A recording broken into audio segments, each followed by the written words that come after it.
Welcome to McPlum, simple solutions served daily. You start by opening the Play Store and tapping your profile icon. This puts you straight into the app controls. Once there, select Settings and then Network Preferences so you can reach Auto Update. Make sure you're on the account that owns the apps you want to change. If you use multiple accounts, switch now before proceeding. This avoids changing the wrong account and saves time, so do that first and then move to Auto Update Apps in the same menu. Once in Auto Update Apps, choose Don't Auto Update Apps to stop global automatic installs. This is the core action that actually prevents updates.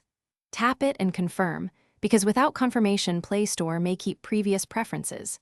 Make sure to repeat these steps for each Google account on the device since preferences are account-specific. After disabling, use Manage Apps and Device to check pending updates. You'll see they no longer install automatically, which means you'll control when to update individual apps. To finish, verify per app auto update settings by opening any app's Play Store page, tapping the three dots, and ensuring auto update is unchecked. Once done, restart the phone to apply settings system-wide. This resolves most lingering behavior.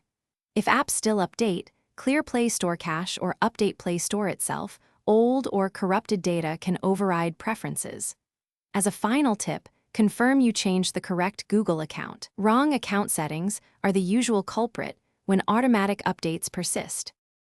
Thanks for watching. Stay juicy and subscribe.